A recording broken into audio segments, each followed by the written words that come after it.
Ladies and gentlemen, please put your hands together for the Honorable Prime Minister. May I now request you for your opening remarks, howsoever you would like to do that. Bismillah ar-Rahman ar-Rahim. First of all, I'm grateful to Dr. Moeed Yusuf, who invited me, who initiated this idea that I should come over here. And yes, I did respond because I have a lot of stake in interacting with the youngsters. I feel fully energized when I see young, bright faces, particularly at the campuses or even in madrasas or anywhere else, because you are the future. You are the nucleus, you are the future. Someone from you or like you would be standing down the line 10 years, 20 years, speaking to someone like you today. And this cycle would be repeating itself. So let's have that sense of confidence that you have a role to play in this cycle. I recall my days as a student, when I was a student, and such so-called dignitaries, when they would come, I would be very charged and very critical, taking the opportunity to interact with them. But yes, of course, with the time you grow, you grow physically, mentally, both, and the perspectives in your life change, and they do change. That's what's going to happen to you. Right now, what you are thinking is not the ultimate reality of the life. It's just a nuance of that reality, which you are appreciating, which you are viewing according to your respective potential, observation, reading. There are multiple contributing factors which develops your subjective opinions. Quran indicates 3, that if you want to learn, understand and appreciate the whole scheme of the universe, you have to ponder over 3 areas. One is self. Ponder over self, your own nafs, your own structure, your own biology, your own psychology. And this is one of the most complex entities to think about. The second is to observe the cosmos, and you learn from your cosmos. And third is to know, read, and appreciate the stories of the past nations, history. So these are the 3 areas which can contribute in making up one's mind. Instead of just wasting my time, or your time for that matter, on delivering this talk, would invite and kick the interactive session, which probably I'm also looking forward, you're also looking forward. So let's jump to the question. And look at them, they're just nodding, yeah, go there. So let's start there. Okay, thank you. Are you going to talk now? Alishba Khan Barech, hailing from Nushki, with secondary hometown in Quetta. Her standout achievement includes being the only Pakistani from Balochistan to receive a Cambridge University scholarship after being shortlisted in a global essay competition. Alishba, please join us here for the opening questions. Welcome, Mr. Prime Minister. The students here in this auditorium are among the most privileged students in Pakistan, and against them are millions of marginalized children who don't have access to education. What do you think, against this backdrop, will the government be able to fulfill the aspirations set out in the Pakistan 2025 vision document? First of all, it's such a delight to see you in such an accomplished position. Well, coming straight to the question that what a government can or can't, let's have an honest conversation over here, because I never believe in a clever conversation.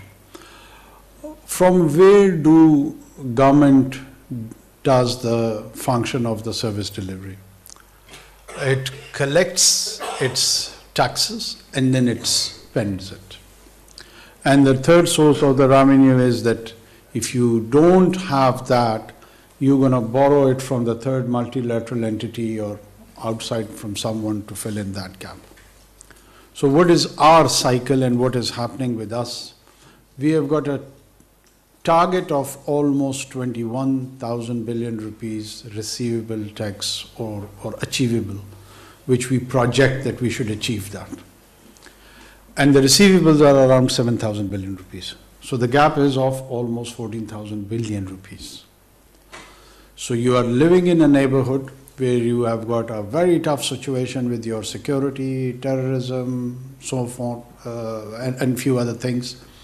Along with that, you have to develop an infrastructure to kick the economic growth and the rest. And then you have to couple it and provide the primary education, higher education to different socio-economic background of the people. The population is around 240 million people. How do you do that? How can you do that? The tax evasion is almost more than 10,000 billion rupees. And this is, I am talking about the documented economy, which by the way is almost 20%, and rest of the 80% is non-documented. So there is a non-documented economy, and there is a documented economy in which you cannot receive taxes. You would definitely lead the questions, whose responsibility is this to collect all these taxes? Of course, it's the government and government's related department, which is FBR in this case. We have not done it.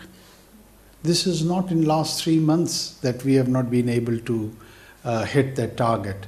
It is a consistent story with all kind of big leaders, small leaders, mid-sized leaders, military dictators, civilian dispensation. This is a constant story.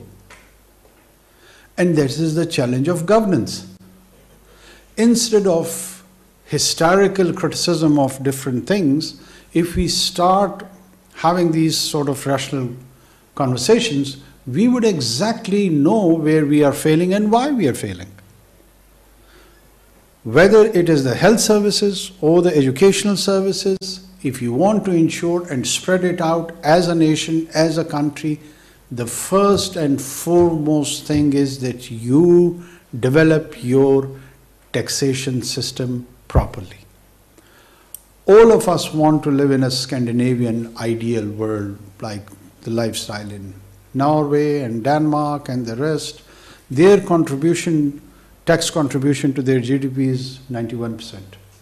Ours is 9%.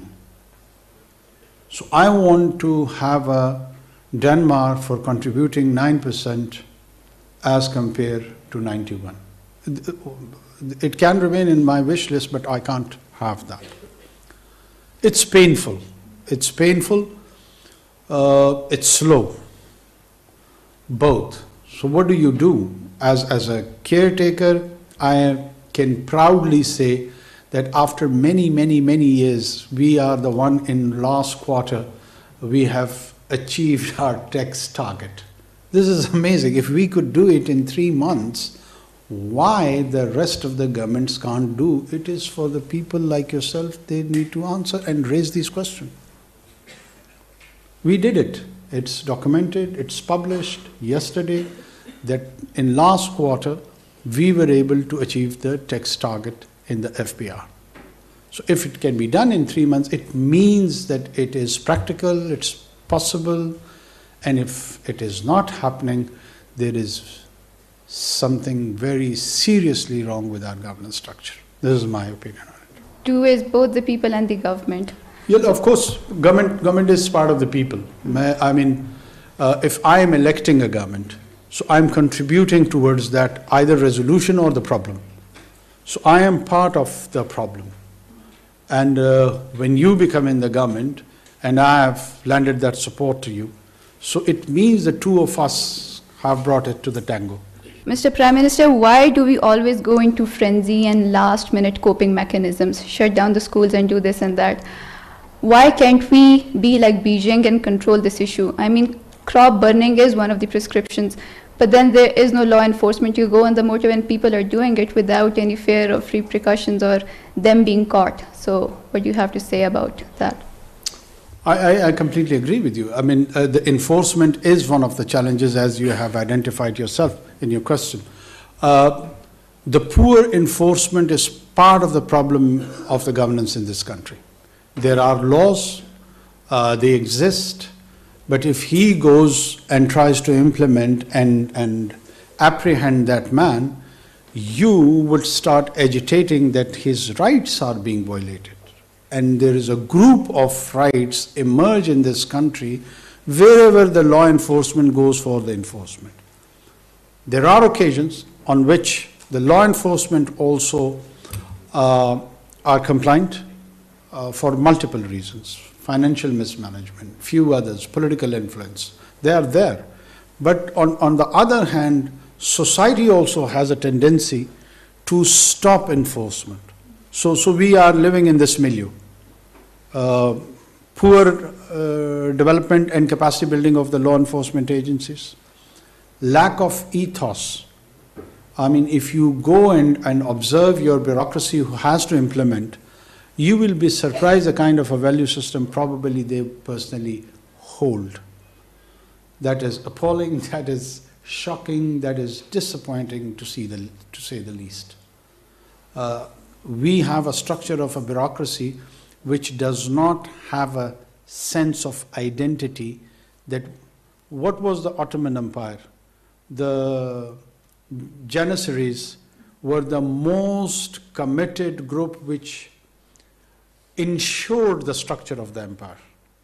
And those Ottomans were able to expand their good or bad agenda till up till Eastern Europe, primarily because of the Janissaries. If you go and see the structure of any nation state, empire, or anywhere in the documented history, there is a structure of the bureau who takes and furthers and forwards the agenda which is linked to that identity. In our case, it's missing. It is unfortunately missing. You don't know who they are enforcing the laws for, or they themselves are pretty much confused. So there is a structural issue at the level of the enforcement which needs some radical changes, in my opinion. Whether somebody does that or doesn't, you need a civil structure reforms. Until and unless you don't do that, from the burning of the crop up till allowing a vehicle on the motorway which is not fit environmentally, are both part of the challenge. So we need to address that as soon as possible. I don't know whether this policemen agree with it, but this is my opinion. But then you mentioned radical change. Who will bring it and how? Like, what is the prescription? Will we keep dying? Our lungs are practically collapsing. So what is the prescription? Radical changes are required. This is all I can say. By whom? Let's find the noun. Let's find the person or persons in the time. They are placed somewhere in the future. If somebody can peek in the future, they will know it. But I am still pessimistic. I haven't found the answer, Mr. Prime Minister. Give us a noun. Well, this is my art to evade answers, you know. It's not the art to give all the answers. Well, Mr. Prime Minister, now coming to some serious questions. You recently banned all these celebrations on New Year's Eve in solidarity with the Palestinians. While it was well intended, Mr. Prime Minister, it raised two questions. A, about law enforcement, and B, about the global image of Pakistan. I mean, for the first one, celebrations still took place in the absence of law. For the global image, I mean, Pakistan, the only Muslim nuclear-powered country, has now gone to a status that when generations are being literally wiped out, this is what we are doing, banning fireworks. What do you have to say about that? First of all, there was a lot of criticism also, and there was a lot of appreciation behind this decision. So there is a mix of both. There is a section of society which wanted to celebrate the New Year, and down the line, after 100 years, They wanted to be documented as someone on that particular second, 12 o'clock, 1 second, dancing and having festivity and so on and so forth. So they're very, very critical of this decision, and I don't mind of the criticism. Our intention first was to highlight that in the global community, particularly on the Western Hemisphere, that there is a nation of 240 million people who officially has distanced itself from the festivity because of the kind of the genocide which is being committed by this apartheid state of Israel, which is brutal, which has applied a disproportionate force, whose existence is also at question, but they are expressing this brutal, are displaying the force of this brutality in a very, with impunity. So what are our options? One, do we go to the war? Yes. I'm an interim prime minister. Do you expect me to take the 240 million people to the war? Probably a nuclear war. So you are very quite serious people and raising a very serious question to me. Think about it, have a grand assembly, mull over it. I can't alone take such a big decision. It's huge, it's big. Should we go to war? I mean, in my personal opinion, I am a very aggressive and a jingoistic person. Maybe I would say yes, but don't listen to me. War has implications. War is not a joke. What we have done, we have exploited the forum of OIC, we have exploited other international forums, we have been engaging with Western diplomats, particularly the US diplomats, Brits, Europeans, and clearly enunciating them, telling them that if such behavior continues, it would be responsible for radicalizing the entire 1.4 billion Muslim population throughout the globe, within West and over here, Middle East, North Africa, anywhere. So we are trying, the immediate objective is that somehow or other we stop this senseless war and create a humanitarian corridor. This is the kind of a message which the military leadership recently took the United States.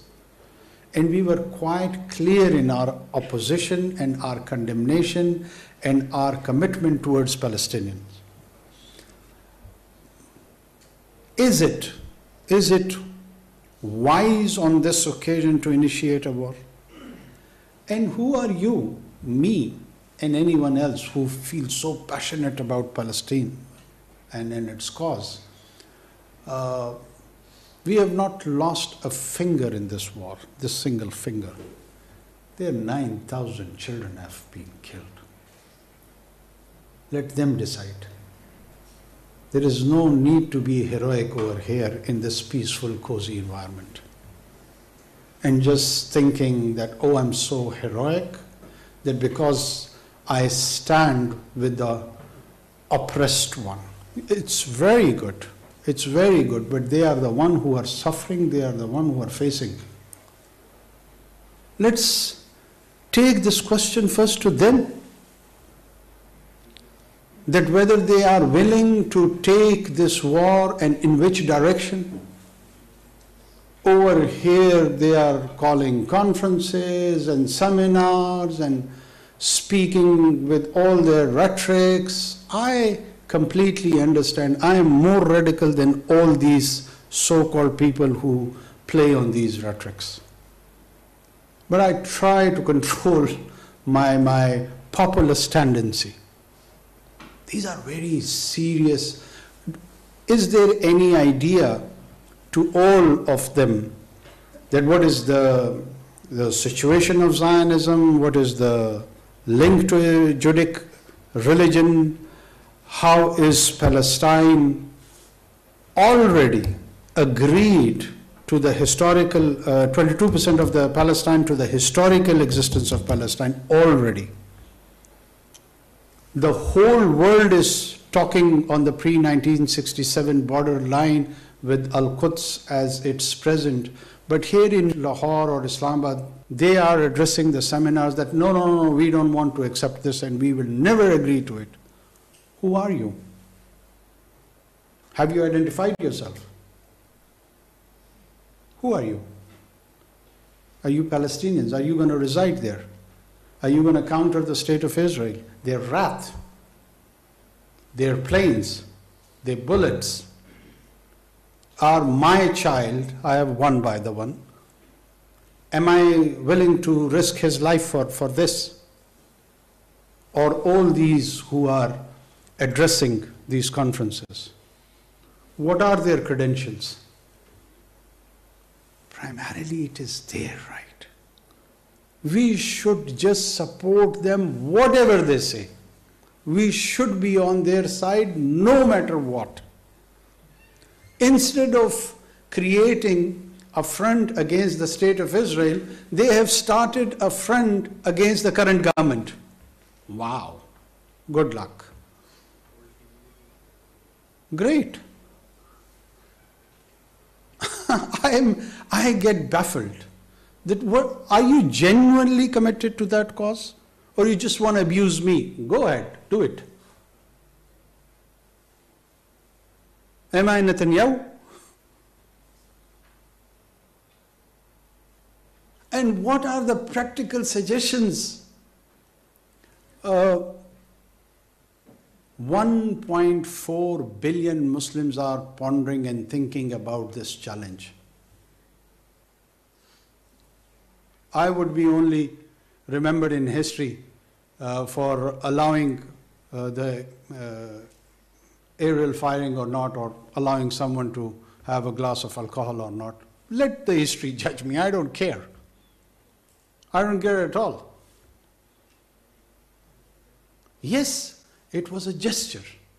The governments, they display small little gestures in the diplomatic communication, so the messages are sent. This message was not for domestic audience. It was more for a global audience. And there was a huge criticism on that account. So let it be. But sir, the criticism, as you rightly pointed out, there can be some justification for that. Why it's mere ceremonial? We could have done something. Like? Why didn't we call out those who are supporting the genocide? They are our allies. Why are we silent and not naming them? The kind of confrontation we have done with Western diplomats, problem is that I am bound by certain laws that I can't make it public. The kind of passionate and full of emotions, and at times, I'll just give you one small example. Few Western diplomats said that Pakistan should have a balanced view of the crisis in the Middle East, as the Israeli children, they have also been killed. So I asked him that, okay, Excellency, can you, in order to address the anger of the Israelis, which according to you also deserves attention, so can you give us a number, how much children do you need to kill so that the Israel anger gets satisfied? 50, 100, 2, 3,000, 2? We just want to have a number. And they were speechless. So of course we do challenge them, confront them, but we cannot make all those things public. For the diplomatic reasons, for the reasons which is known and documented in the statecraft. How do you do statecraft? You don't bring such conversation to the public. And I cannot bring whole of it. I can refer that, well, I had a very strong position vis-a-vis Middle East with diplomats. But I cannot produce it to the public that this is what I have said, and these are the sort of replies we have got. No government does that. So why should our government do that? Mr. Prime Minister, coming to the question of Balochistan, firstly, like, who could have thought the state would be taken over by two Balochistanis? No, we have not taken over the state. For God's sake. Yeah, okay, carry on. So, Mr. Prime Minister, the recent happenings in Islamabad has elicited, I mean, I'm speechless. They're my own people. I'm sure you share the same feelings. But the problem is you did condemn and you did call on a meeting and you did form a committee. What do you have to say about the kind of treatment meted out to the protesters, which had large number of women and children? And that brings me to the question as to who will rejuvenate the relationship of Balochistan with the center. I mean, I don't see any reconciliation attempts working anytime soon. Thank you. How many of you are interested to listen to this question's answer? Quite impressive, okay.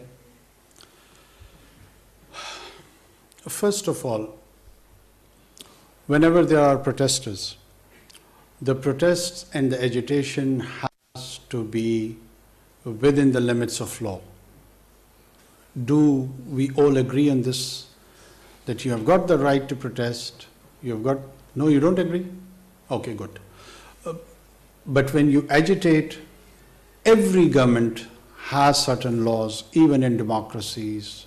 In dictatorship, they have got their own rules and laws. But it has to be demonstrated by the law. And if those laws are violated, then the role of the enforcement comes, that they try to enforce those laws. So this is the general understanding and a civic sense in which a political environment operates in any country. So is the case in Pakistan. This water cannon, which is more criticized, or slightly probably more than that, there was a lathi charge also. More than 200 instances I can quote from the European Union where they have used these water cannons to curb, control agitation within those countries. So these are the so-called international best practices. First of all, God forbid, there was not the case that we have shot at children or women, or we have gone to extreme positions.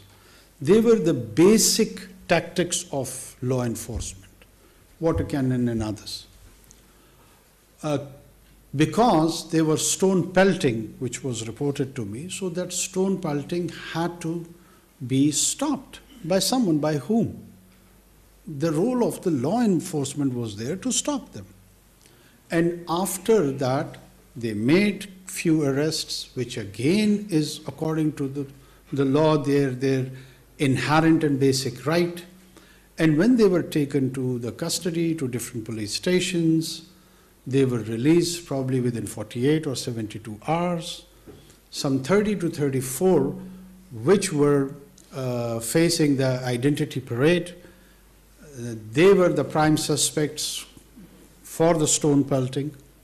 When they went through that, eventually they have been also released. And still all those women, as we speak here in this hall, they are agitating in front of Islamabad Press Club. That basic right of agitation has been recognized and accepted by the state. What are we doing to them? Why are we being portrayed as followers of pharaohs who have just asked them, don't do the stone pelting? What have we done? I would be interested, and I would stand more educated if somebody could tell me that no, you have done the ordered the shooting, or any other extreme measures have been taken by the government. We can talk about the Balochistan situation, reconciliation, relation with the center in a very separate mode. I am willing to respond to that. But as far as this specific incident is concerned, don't you know that they are still agitating?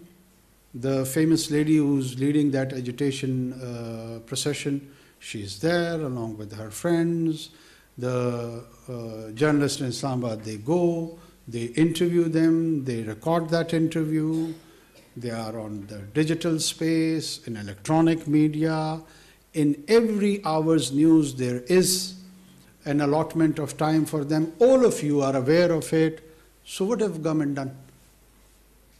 Oh, a government of Pharaoh. ये फिरौन जो है इन्होंने रोक लिया उनको क्या किया? You tell me, what have we done? Water cannon? Please try to understand that there is a government, and when the government faces a challenge tactically in which there is stone pelting or some other forceful things to change that order, the government has to enforce law. You can demand that no, law cannot be enforced. Then it's a jungle. Law has to be enforced, no matter whether somebody likes it or dislikes it. If you have any other question on Balochistan, I'm willing to answer. My name is Hassan Shabir and I'm from the School of Economics. My question is this, that we've had military operations where our soldiers have given their lives to achieve this peace, and our civilians indirectly gave their lives to achieve this peace. And we saw peace for a few years. So why is this sudden increase in attacks, and who's to blame? Is the government in Afghanistan, the Taliban government, to blame, or has our military might failed us, or have the civilian diplomatic talks failed us? Because at the end of the day, it's our own people who die. It's our own brothers and sisters of the soil who die. Thank you so much, sir. Thank you. I think so. This is one of the most pertinent questions I've faced throughout my visits in different universities. Thanks for asking it.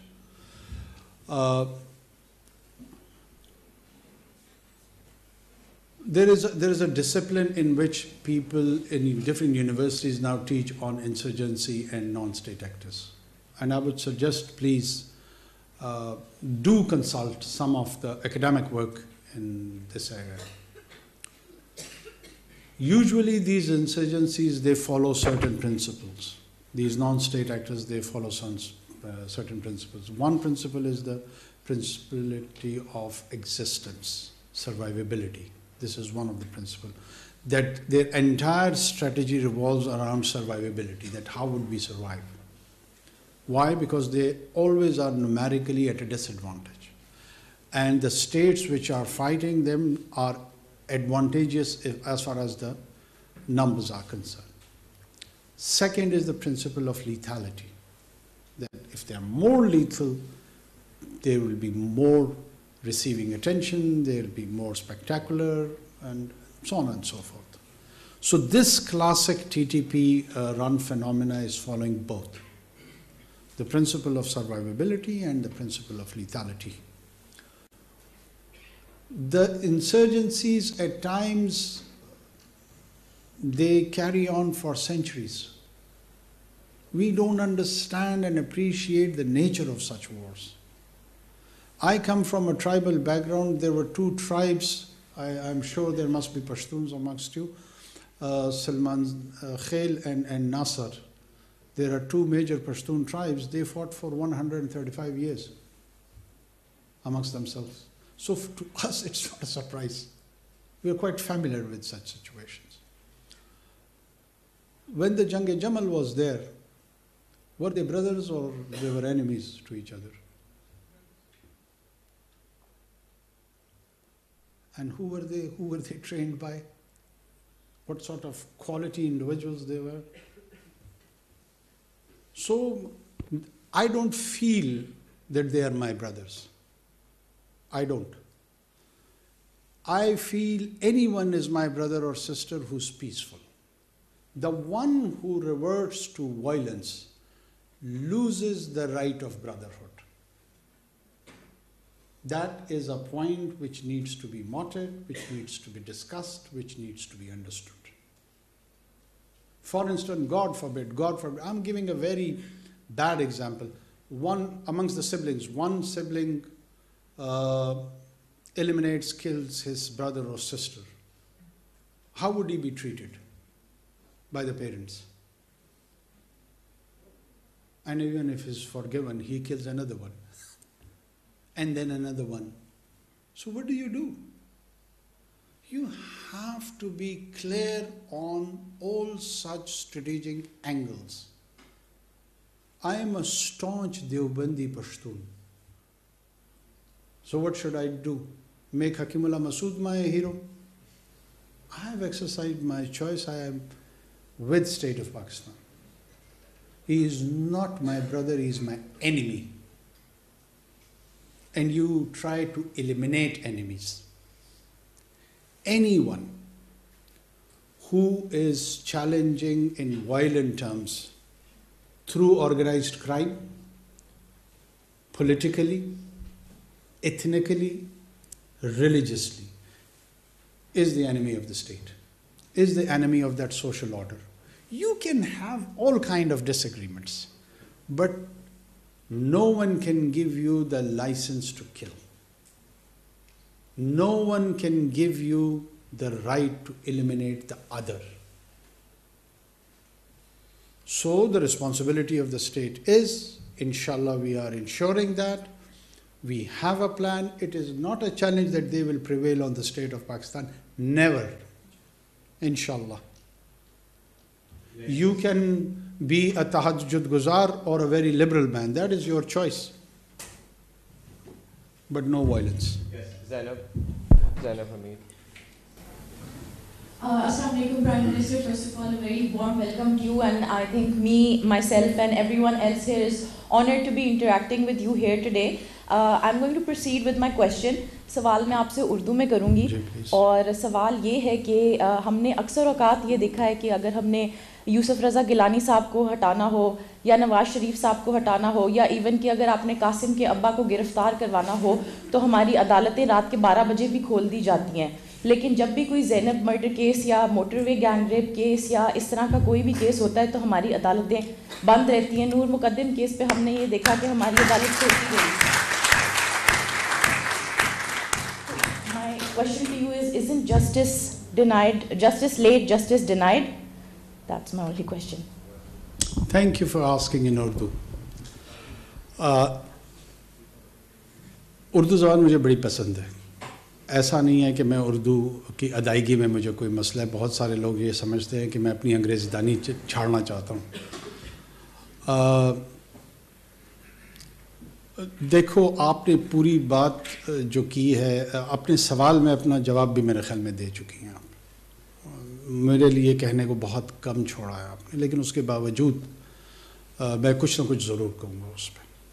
یہ جو پورا کا پورا نظام عدل ہے اس پہ بڑے سنگین سوالات ہیں, اور جب تک اس نظام عدل کو ہم ایڈریس نہیں کریں گے, اس میں کسی کا ابا ہو یا کسی کی اماں ہو یا کسی کی باجی ہو یا وہ خود ہو, محفوظ رہنا مشکل ہے.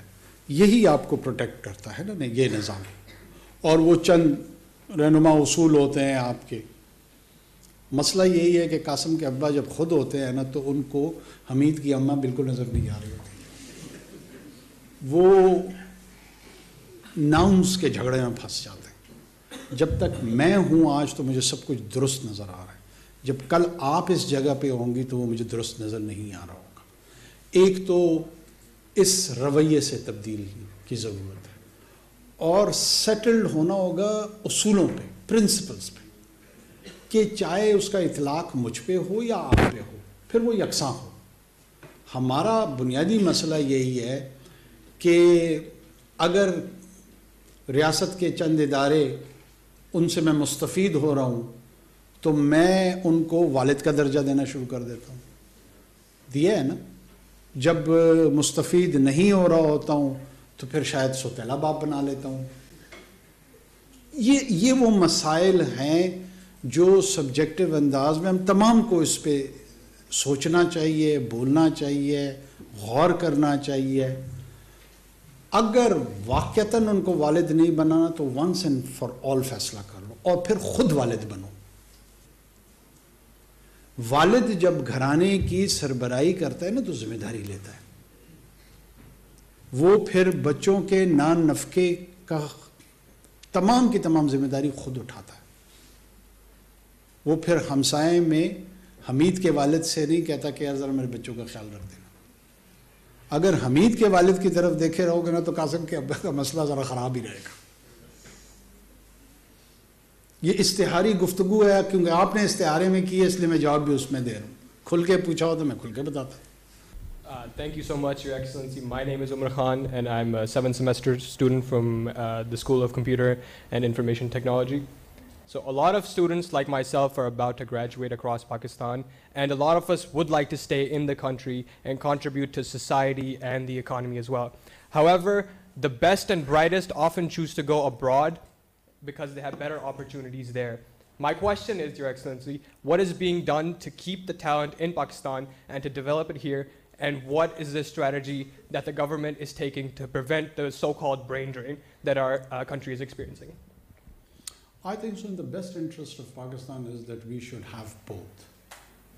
The youngsters should explore opportunities abroad, and they are not a brain drain at all. They would always remain our assets. Who's your Vice Chancellor? He was a fresh graduate, some days, somewhere here in the city of Lahore, and he, according to this definition of the brain drain, he went there and he spent 10 or 15 years or whatever, and now he returns and he runs this institution. Is he an asset or a brain drain? This is the phenomena we need to understand, this cycle. I've been saying this repeatedly, that why it is skewed and distorted, this whole... First of all, this is not a recent phenomena that the youngsters want to settle in Western Hemisphere, US, UK. I am witness, all of us know this, that the longest queues of the young generations are always outside the US Embassy. It's been a trend. Everybody wanted to go there because of the kind of the American dream, because of the kind of lifestyle, because the kind of opportunities they offer.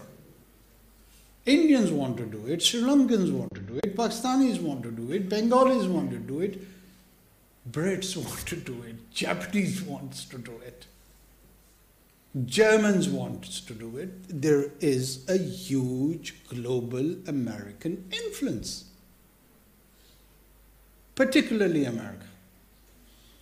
And during the 60s, everybody was criticizing that, oh, the Indians' population, a huge section is going and it is becoming a brain drain. Down the line, after 3 decades, most of them became brain assets.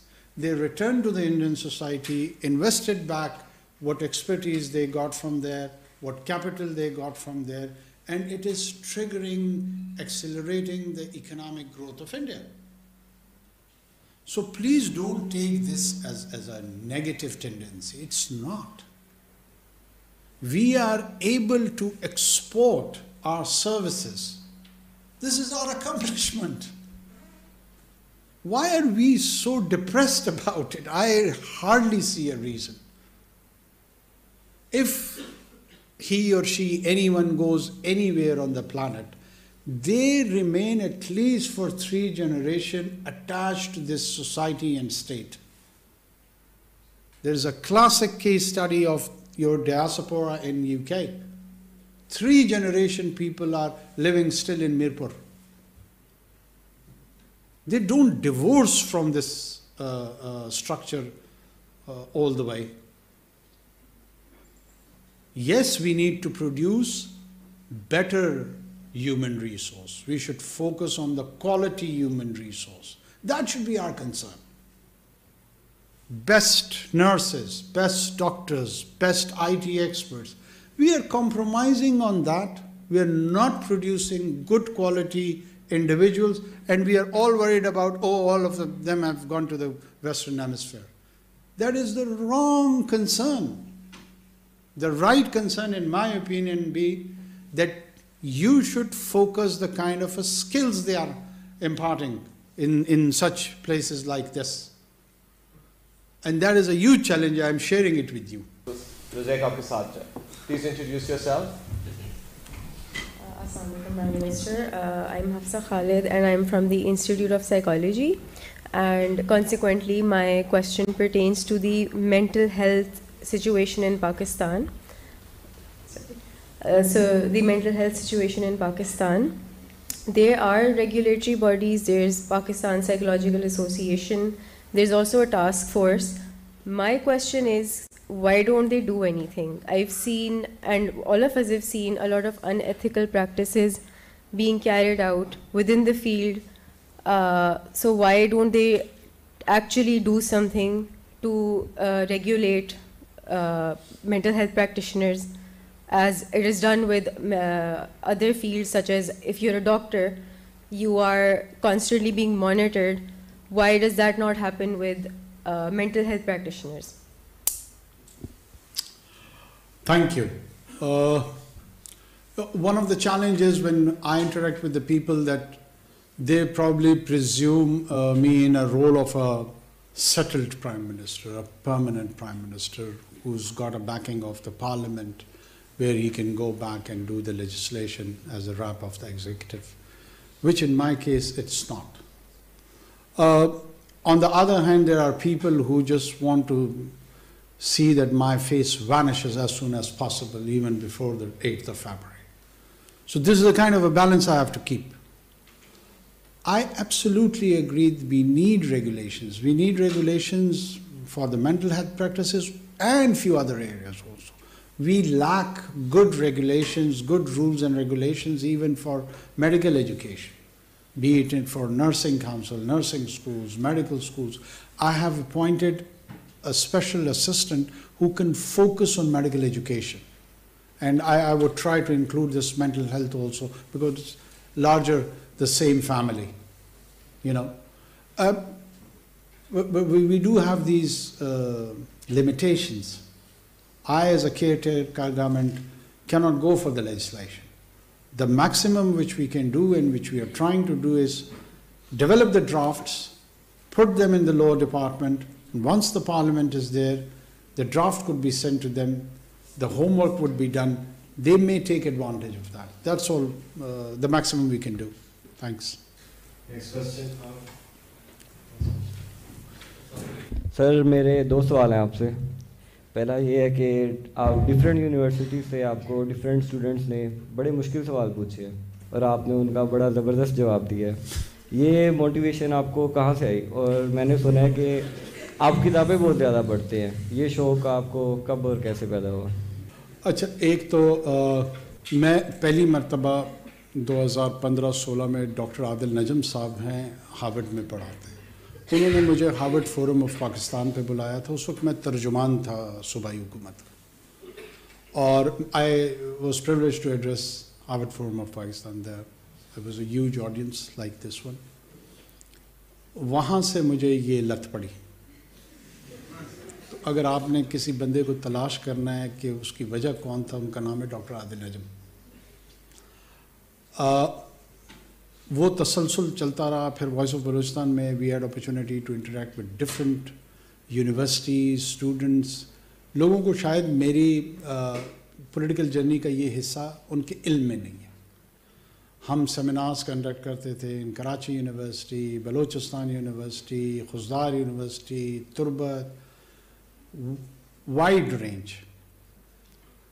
उससे लगभग कई सालों से मेरा तसलसल के साथ ये अमल रहा. और वो अचानक मैं वज़ीर-ए-आज़म बन गया. तो मैंने कहा चलो यार वो काम दोबारा करते हैं. तो मुझे उसमें पहले भी लुत्फ़ आता था और अब भी लुत्फ़ आता है. आप जैसे प्यारे लोग मिल जाते हैं, गपशप लग जाती है, यू नो, कोई अंदाज़ा होता है कि ये फ्यूचर जनरेशन जा किस तरफ रही है. और जहाँ किताबों को मैं किताबें सजाता जाता हूँ, पढ़ता कम हूँ. वैसे ही मेरे मुतालिक जो है ना एक तासुर बना दिया गया कि मैं बहुत किताबें पढ़ता हूँ. कोई इतनी ज़्यादा भी नहीं पढ़ता हूँ, कभी कभी पढ़ लेता हूँ, कभी कभी पढ़ लेता हूँ. लेकिन आप लोगों को पढ़नी चाहिए और बहुत ज़्यादा पढ़नी चाहिए. तो इसको जो है ना आप नेगेटिव पैराए में ना लें. किताब पढ़ना जो है ना वो ज़िंदगी का सबसे खूबसूरत अमल है। आप देखें ना कि अल्लाह ने भी अपनी बात पहुंचाने के लिए किताब को चुना। किताब की अहमियत कितनी ज़्यादा है, वरना अल्लाह किसी और मीडियम और ज़रिए के साथ भी अपनी बात पहुंचा सकते थे, कादर है हर चीज़ पे, लेकिन अपने लिए भी उन्होंने किताब को चुना। तो किताब को मुकद्दम रखें, उसका एहतराम करें, उसकी इज़्ज़त करें और उसके साथ मुसाफिर बन के रहें, सफ़र उसी के साथ करें। Thank you. We're going to take 2 more questions, one from this side. Rida. So my question is, आपने शुरू में बात की थी कि a successful nation requires efforts from both sides, the government and the people, because the government is a representation of the people, elected by the people. So my question would be, what incentive does a layman have to change their value system radically, as you put it, rightfully so? What incentive do they have to change their value system when the national structure rewards nepotism, corruption and cruelty? Thank you. When you want to learn lessons, you have to refer back to the history, that how the successful nations have gone through those experiments. Medicis were rulers of Florence for almost 300 years. And the Medicis of their time were the most corrupt and believed in nepotism and all kind of values which we criticize here today were part and parcel of the political culture of the Medicis. They would manipulate elections of the Pope in the Rome, they would bribe people, they would scandalize, and they would do all the ills, which were even ills during that time. It's not that those were the accepted norms. People do things which are accepted norms, but then time changes and you abandon them. But at the same time, Medicis produced people like Machiavelli or Da Vinci. So they were patronizing arts, they were patronizing philosophy, they were contributing towards the reformation of Italy at the time.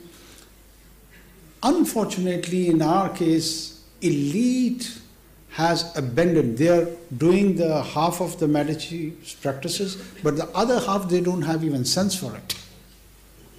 And that is one of the challenge. Elite influences people. I have no denying that. Even if you go to the early path of Islam, what happened that the Prophet chose all the individuals who were considered and constituted as the Arabs' elite. So they were the opinion makers. And he invited them to get attracted to their cause, and then you mobilize your view. My problem or my challenge, I feel, is the elite, unfortunately, is devoid or bereft of vision. What do they want to do? I mean, if I've got a mansion somewhere in London or Manhattan or wherever, what next? What do I do? So this, what next, and what is the meaning of life, and those sort of serious questions, they are not occurring to our elite. So politics has to be translated through a meaningful dialogue. What is the purpose of life? All these serious questions are always pondered by minority. Normal people, they don't think about it. That's why there was one Socrates. So that minority has to think to shape up the view of majority. That is not happening. That minority is corrupted with the virus. So a new minority needs to replace that. So in democracy, you do it through elections. And if it's a non-democratic arrangement, then you probably do it through forceful means. In our case, we are still lucky that we are having a quasi-democracy. It's a transitional democracy, but it's still not happening through force. So let's give it a chance. Let's hope that people are not encouraged to apply force. If we do encourage them, it will bring us a disaster.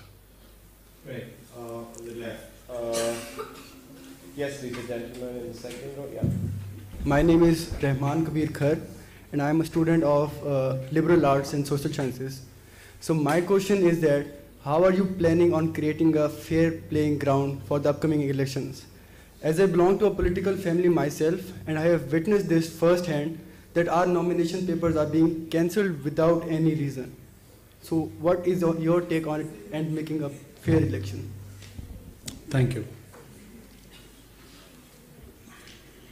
As I was trying to explain to her, I'm glad that you are a student of political science, or okay. I don't shy away from admitting that we are a transitional democracy. And a transitional democracy is, again, a discipline which is taught throughout the globe in different universities. We are not a settled democracy. Most of east of the Europe, from some countries of Asia to Middle East, North Africa, they are transforming towards the democratic norms. What is the essence of democracy? Is it just a ritual of one day that you have elections where the principle is that the government has to change through ballot? And that principle has to be accepted and followed religiously, just like a religion, that it has to come that way. When you agree to that, there is a next phase of democracy, and which is equally important, and that is the performance of democracy. The problem with the transitional democracy is that they fight for the principle of democracy, but they're not interested in the performance of democracy. When such situation occurs, then the forces which are more prone towards the non-democratic practices, they do take advantage and they argue and they build their case on the non-performance of democracy. And the entire society is in the stress and strain. And everyone feels that they have got the rightful position of their own, with their own regimental and tribal thinking. If you go to the polarized position of the people who criticize the non-performance of the democracy, they say, oh, forget about this ritual. Don't you know what's going to happen after this? And everyone knows the answer, that yes, you have some basis to that argument, that what they're going to do, so and so. I'm not justifying it, I'm explaining it. And on the other hand, the principle of democracy are being violated by the same people when it is not in their advantage. They only believe in that principle when it is in their advantage. They don't believe it as a principle. 2018, 28, 2008, 2013, 2002, there is a whole history to this. And in that history, the people which we now see as the flag carrier who are advocating for this principle of democracy have been on the other side. And who knows, once they get settled, how again they'll change their position. It's unpredictable. We don't know. I don't trust them. As an individual, I have to vote for them.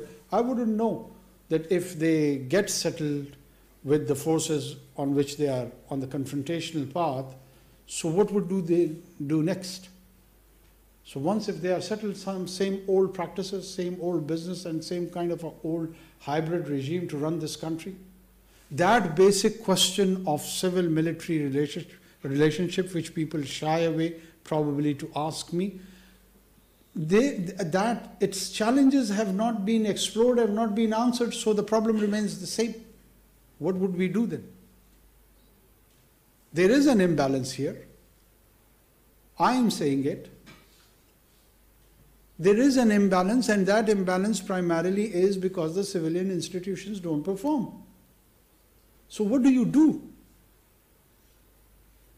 it's a very serious debate. It's a very, it deserves more attention, more questioning, more nuances should be explored, more shades should be known, and people should come up with an informed opinion. Everyone should contribute towards it. This is a national duty. I believe in it. I don't doubt the intention of anyone who takes any sides. But be genuine. Be genuine and try to find out the genuine challenges and the genuine solutions, whatever according to your capacity. Doesn't matter that you're not the flag carrier of the gospel truth, that everyone should be known, everything should be known to you. That's fine. But honest contribution is very important. آپ میرے خیال میں ان کو موقع دے دیں, یہ بہت زیادہ. Please, ask your question. I wanted to take it back to the question of Please introduce yourself. I am Najab from SLAS. I wanted to take it back to the question of Balochistan.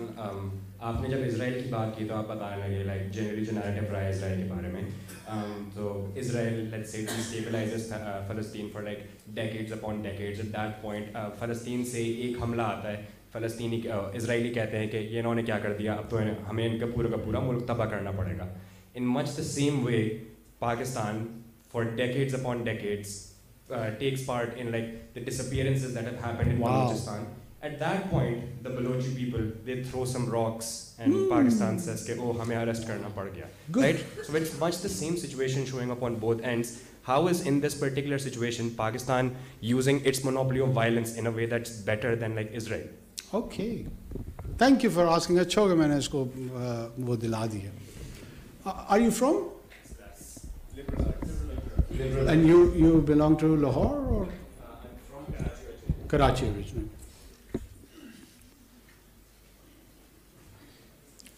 ایک تو جو analogies انسان دیتا ہے, چاری picking کرتا ہے, وہ بعض اوقات اپنے غصے سے اور اپنے باعث سے کرتا ہے. سب سے پہلے اپنے باعث اور اپنے غصے کو کنٹرول کرنا چاہیے, مجھے بھی اور آپ کو بھی. اور ونس یو ڈو دیٹ, اور جو پری کنسیوڈ نوشنز ہوتے ہیں ان سے ہٹ کے ان کو ڈیورس دے کے پھر ریالٹی کو ایکسپلور کرتے ہیں. اسرائیل 1948 میں آج بھی آدھی دنیا اس کو تسلیم نہیں کرتی. تو ایک تو یہ سیٹلڈ کوشچن ہے کہ آدھی دنیا کے لیے وہ ایک انلیجٹمیٹ اینٹیٹی ہے. ٹھیک ہے. پاکستان 14 اگست 1947 کو لیجٹمیٹ اینٹیٹی بنا, جس کو 197 ملک تسلیم کرتے ہیں. اب یہ ایک لیجٹمیٹ اینٹیٹی اور ایک کویزائی لیجٹمیٹ اینٹیٹی, یہ بنیادی فرق ہے دونوں میں. یہاں پر مونوپلی آف وائلنس صرف پاکستان کو نہیں دیا گیا, مونوپلی آف وائلنس تمام لیجٹمیٹ سٹیٹس کو دیا گیا ہے. یہ جو اسرائیل کو بھی لوگ کہتے ہیں کہ اس کو تسلیم نہ کرے, اس کی بنیادی وجہ یہ ہے کہ پھر وہ legitimate right to the monopolization of violence ان کی طرف چلا جائے گا. پاکستان کے کیس میں, ہندوستان کے کیس میں, سری لنکا کے کیس میں, یورپین ممالک کے کیس میں, اکارڈنگ ٹو دا ویسٹفیلین پرنسپل, جو رائٹ ٹو وائلنس ہے وہ اس نیشن سٹیٹ کا حق ہے. یہاں پہ کوئی بھی گروہ جو وائلنس کی طرف آئے گا اس کو جو رسپونڈ کرنا ہوگا in terms of legal frame work, in terms of administrative responses, وہ ریاست کرے گی. بدقسمتی سے اس مرتبہ اس کا نام ریاست پاکستان ہے, جو شاید بہت سارے لوگوں کو اتنا زیادہ اچھا نہیں لگتا, حالانکہ یہ تمام ریاستوں کا بیسک رائٹ ہے. بلوچوں کو یہ پتہ نہیں آپ کو کس نے بتا دیا ہے کہ بلوچوں کو ڈیکیڈ سے کیا کر رہے ہیں ہم, آکوپائی, ڈسپیئرنس یا انفورس ڈسپیئرنس کی اصطلاح جو ہے نا, وہ یہ وار آن ٹیرر کے بعد شروع ہوئی ہے. اس سے پہلے کم تھی, یہ نہیں ہے کہ بالکل وجود اس کا نہیں تھا, ہمارے ہاں کم تھا ایشیا اور ان ممالک میں.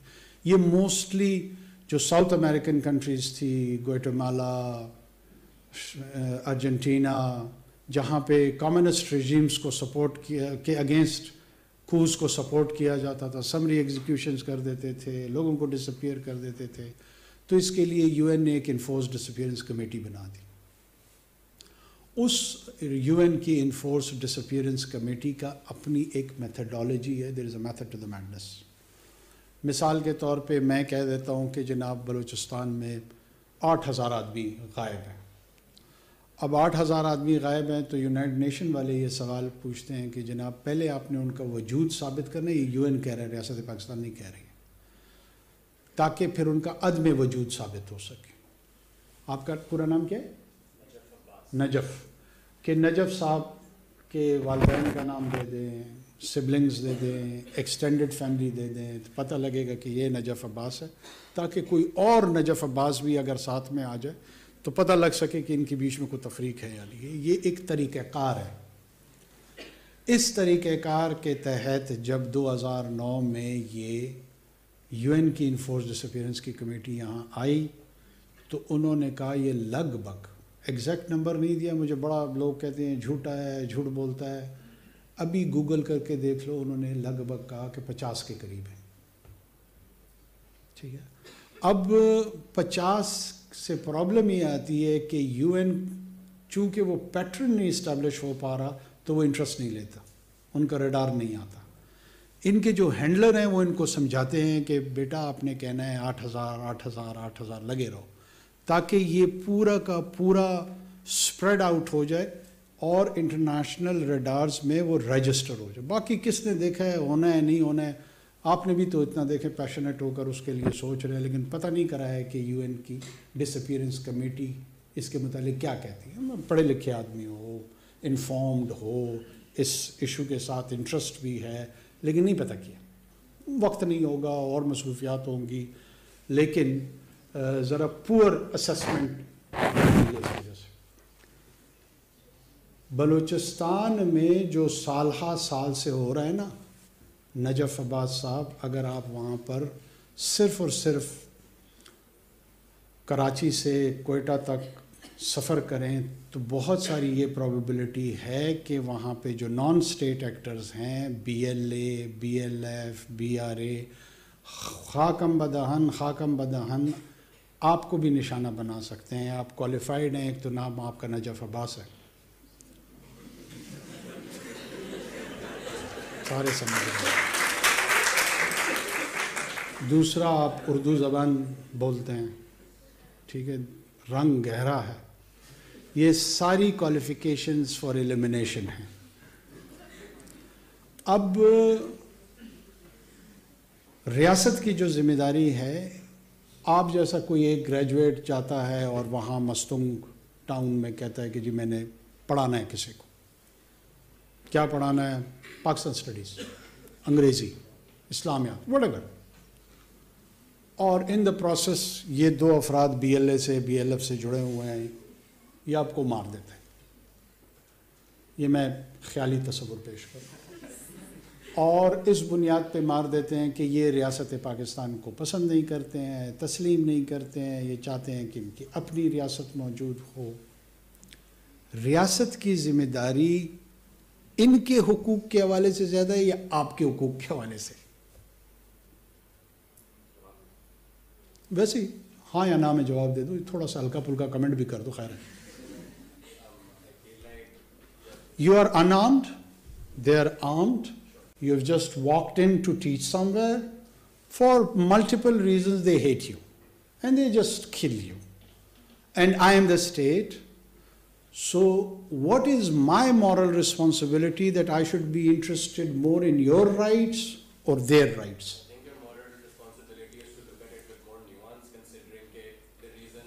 considering the reasons that like PLA and all these let's say organizations वगैरह, your responsibility would be to look at it with more nuance and consider the reasons they exist in the first place, right? No terrorist agency, even if we call them terrorist agencies, just show up randomly. Okay. I will later become professor. First, as a head of government, what should I do? Look into your rights. I will find out that why these terrorist entities have been created. I'll do it in a place like this where I am here. either to learn or teach. But as a state, I have to give an administrative response. Do your rights as a peaceful individual has a preference, or those who have exerted on violence, their rights are a preference? I'm just asking you a simple question. I'm asking all of you. Let him answer, but I'm asking all of you. If it was as non-nuanced as that, which it isn't, if it was as non-nuanced as that, then my rights would be more important. Oh, I'm so delighted to hear that. Thanks. Issue यही है कि BA, BLA, BLF और उससे related TTP, लश्कर जंगवी, उसमें तो कोई एतराज़ नहीं है तुम्हें? You are using different organizations which... No. Oh, so they're different. But they're both killing people. No, the reason they are killing... Oh, one is killing animals, the other is killing humans. One is killing, let's say, just Punjabis. Agencies of the government, one is killing individuals. Good. So agencies of the government deserves to be killed. I think the point at which they have like literally worked to destabilize their existences, I think killing them is a very small response. Okay. No, let me. मैं चाह रहा हूँ कि ये ज़रा open हो. मैं चाह रहा हूँ ज़रा ये open हो. कोई फ़र्क नहीं पड़ता. यही point हमारा है कि जब इस तरह के radical views आएंगे, उनको proper administrative responses मिलेंगे. No matter what. But we will not allow them that they go with impunity and kill people. और ये नहीं हो सकता कि इस तरह civil entities की को masquerade करके फरास बना के उस वायलेंस को रैशनलाइज करने की कोशिशें करेंगे. उनको भी हल्का हल्का देखेंगे, हल्का तेज नहीं, लेकिन देखेंगे ज़रूर. But we do see, we have a visibility as a government. हम इतने इम्बेसील नहीं हैं, इतने इडियट्स नहीं हैं. इन्होंने अलल ऐलान पाकिस्तान की रियासत और उसके पीसफुल सिटीजनरी के ख़िलाफ़ जंग शुरू की हुई है. हमने ये चैलेंज कबूल किया. देखते हैं अल्लाह मालिक के कौन जीतता है, कौन हारता है.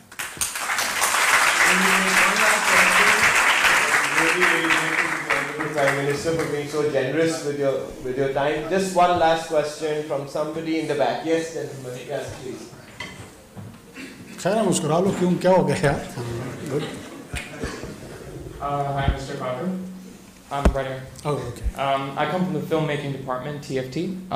My question is more about artistic expression and the protection of artists in general. Now, I understand you're a caretaker setup. You're not here to pass on policies, but is there a draft, or is there, and if you could highlight, what are the exact policies you've implemented to actually protect their expression, their freedom, and their ability to actually showcase their art freely without any subjugation? Now, just a little context, I'm sure you'd understand.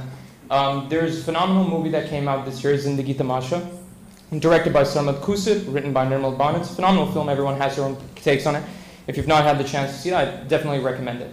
Now, this movie was approved by the federal government for release. This was approved by the Punjab government for release. This was approved by the Sindh government for release.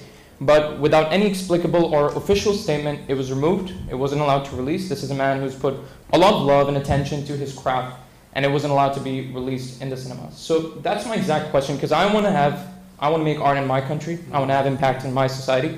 But if this is the sort of, again, I'm not saying it's necessarily you, but if this is the attitude and lawlessness that we have in terms of letting artists express themselves freely, then it leaves us no choice but to take our creative freedoms elsewhere. So that's what I'm trying to understand.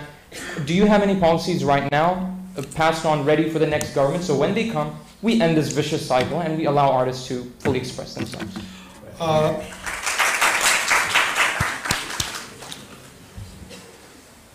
You've just said it, whatever is dwelling in my heart. And performing arts, other arts, creating it in different mediums. Do we have a policy for that? I'll be very honest that I had so many challenges, economic and political, right now for the last 3.5, 4 months, that I have not been able to pay attention to this one particular. But it is utmost important. when I had interaction in Central Asia, in China, and even in GCC countries, I've been advocating that let's have joint platform for creating this content. I mean, look at Arturul. It generated $2 billion, you know. And there are more civilizational themes and other areas where content creation can bring a lot of economic opportunities also. It is related to our soft image, so on and so forth. But in terms of policy and anything particular which I can share with you right now, I won't be able to do that because I have not done it.